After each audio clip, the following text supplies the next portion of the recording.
Welcome to my realm. I'm Tami Jorden, and this is Butterfly Days, the podcast that proves you're not past your prime, you're living in it right now, because women don't have expiration dates. Butterfly Days is a celebration of the extraordinary potential of Gen X and Boomer women. Throughout history, women have shared wisdom to uplift and empower one another, and you're about to learn hard-earned wisdom and best-kept secrets from interesting, inspiring women. So if you're ready to embrace your butterfly season with confidence, find joy in the present, and create a legacy that matters, you're in the right place. No more holding back. Let's spread our wings now. Here we go.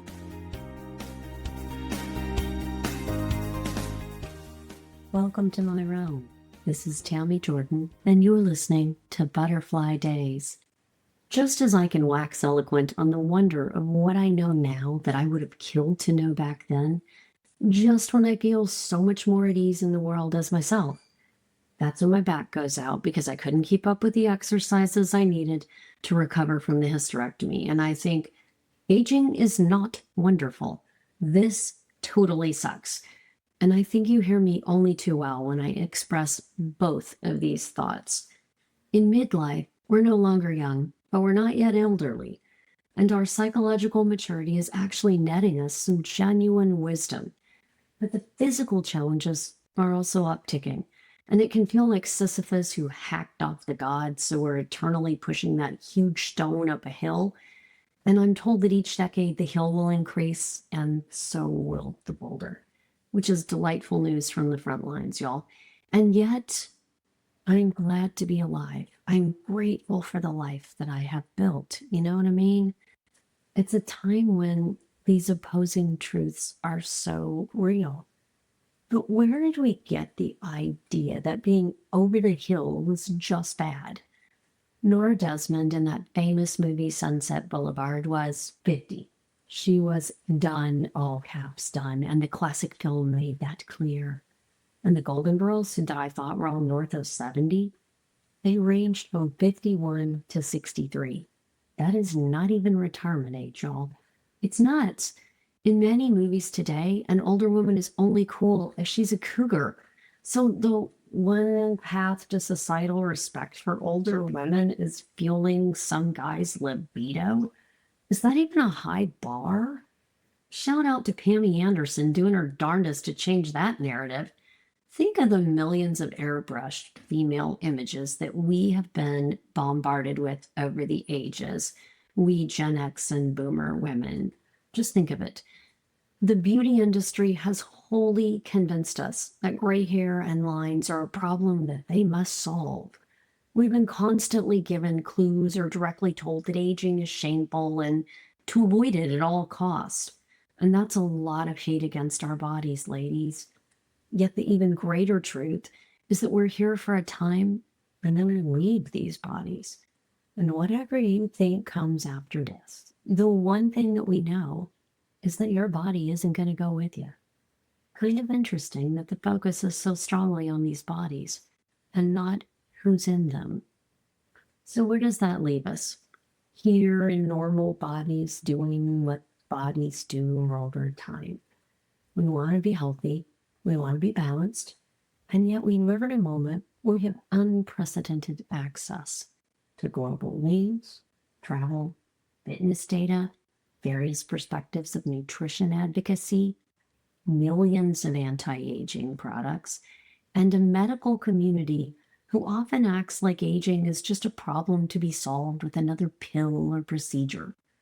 Just this week, I learned that there are folks working on stopping menopause because, as one guy put it, there's no reason women need to endure it, end quote. Wait, what? You want to stop our bodies from this natural process as if it were heartburn or psoriasis. I'm kind of intrigued and offended, y'all.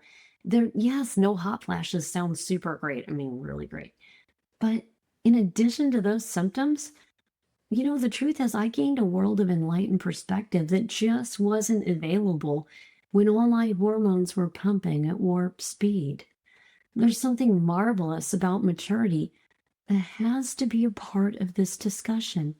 It's risky to get to a great conclusion leading with medicine only on a complex issue like quality of life.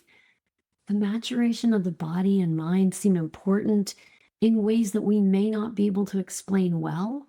But one thing I know is that women and our bodies, we are not inconvenient problems to be solved.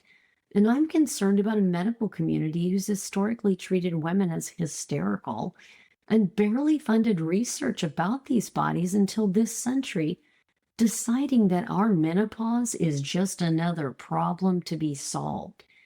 Listen, it may not be popular to say, but there's something extraordinary about menopause that goes beyond just the physical changes.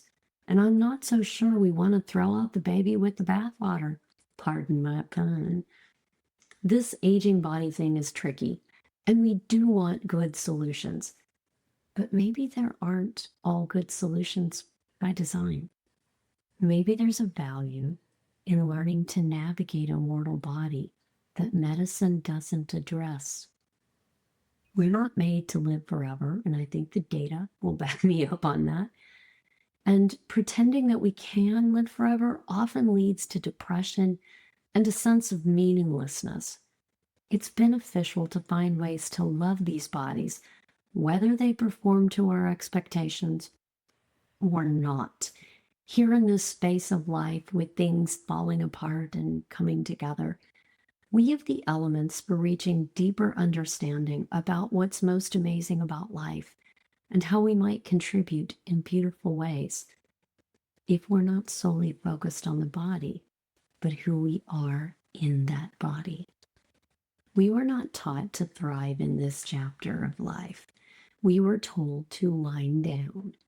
But maybe that worked when folks retired at 65 and kind of left us by 70. But that's just not the case anymore. Now we have long years of being strong, capable, and competent lately. And it begs the question, Gen X and Boomer babes, what are we going to do that's rich and meaningful to us? Are we just going to focus on our bodies?